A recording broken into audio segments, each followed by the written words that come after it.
है वो एमएलए होता है और ये मेरी कॉन्स्टिट्यूंसी है, तो उसी सिलसिले में ये मीटिंग थी। इससे पहले भी 6 महीने पहले हमने मीटिंग की थी, कुछ चीजें डिसीजन लिए गए थे और वही कुछ मैंने चेक किए कि उसमें से कितने डिसीजन इम्प्लीमेंट हुए हैं।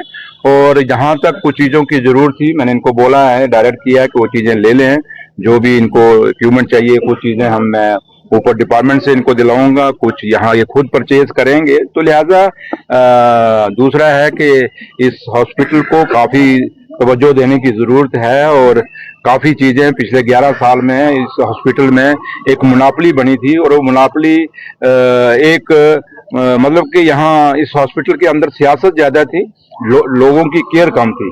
और उस चीज को मैंने यहाँ यहाँ साफ डायरेक्शन दे दी कि यहाँ पे किसी भी पॉलिटिकल पार्टी की कोई भी इंटरफेरेंस नहीं होगी। यहाँ लोगों का मरीज आते हैं, दुखी आते हैं, उनका इलाज होना चाहिए। और जो भी यहाँ पॉलिटिक्स करेगा कि कोई मुलाजम या कोई डॉक्टर, तो उसका वो हम बर्दाश्त नहीं करेंगे। तो दूसरा है कि मैं पॉलिटिकल लोगों को भी ये कहूंगा कि आप हॉस्पिटल में से जितना ही दूर रहें तो आप ठीक रहें, क्योंकि यहाँ जब मरीज आता है वो एक जिंदगी और मौत के बीच में लड़के आता है, तो उनका इलाज होने दीजिए। आप अपनी सियासत अपने घर पे रखिए, अगर आपने सियासत करनी है बाहर करिए। तो इसलिए मैंने इनको भी स्ट्रिक्टली कह दिया है कि हॉस्पिटल के अंदर कोई सियासत नहीं होगी, यहाँ सिर्फ और सिर्फ लोगों का इलाज होगा और बढ़िया इलाज होगा।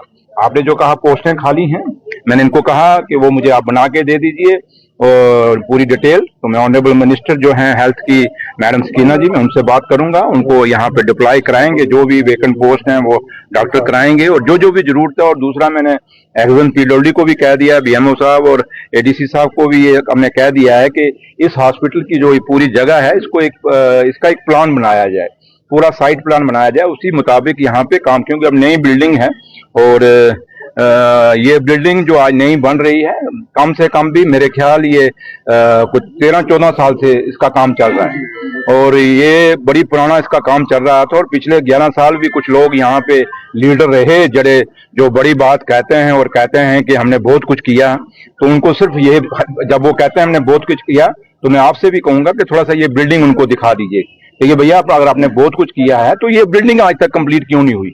इसमें कोई सियासत नहीं है, लेकिन मैं आपको ये कह के जा रहा हूँ आज कि मुझे अभी एमएलए बने हुए यहाँ से इस कॉन्स्टिट्यूंसी से 10 महीने हुए हैं और मेरी माँ ने चाहा तो दिसंबर में ये बिल्डिंग मैं आपको पूरी करके दूंगा और दिसंबर के एंडिंग और जनवरी के अंदर यहाँ फुल फ्लैज पूरा हॉस्पिटल चलेगा। ये मैं आपको कह के जाता हूँ। लेकिन ये सवाल आप जरूर उनसे पूछिएगा जो आज भी इलाकों में घूम रहे हैं कि भैया घूमने से कुछ नहीं, 11 साल आपके पास हुकूमत रही, 11 साल आपके पास पावर रही, ये हॉस्पिटल क्यों नहीं कंप्लीट हुआ। ये सवाल बहुत बड़ा खड़ा है, क्योंकि ये इलाका एक बॉर्डर का इलाका है और सब डिस्ट्रिक्ट हॉस्पिटल था और जिसको इसका नाम छोटा करने की कोशिश की उन 11 सालों में।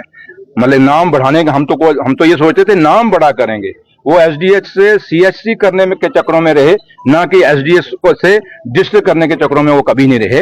तो इसलिए उनका काम था सिर्फ नाम बदलना और नाम छोटा और बड़ा करना।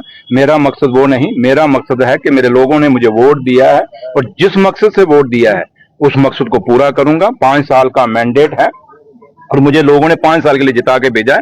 5 साल के बाद मुझे कोई पूछेगा सुरेंद्र चौधरी बताओ तुमने क्या किया है। इसलिए आज कोई 10 महीने में उठता है और जनाब बताओ ये क्या हो गया। ये 10 महीनों की बात नहीं है।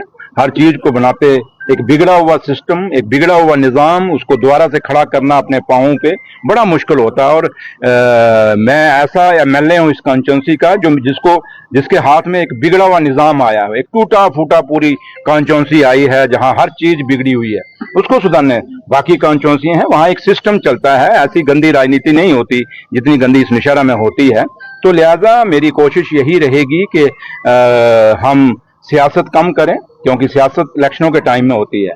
आज मैं एक पोस्ट पे हूं, मैं एमएलए हूं और मैं जम्मू कश्मीर गवर्नमेंट में एक अहम ओहदे पे बैठा हूं और आज मैं राजनीति नहीं करूंगा। सिर्फ इतना है कि मैं अपने जो आप लोगों को वादे किए हुए अपने इलेक्शनों में, उन वादों को पूरा करूंगा।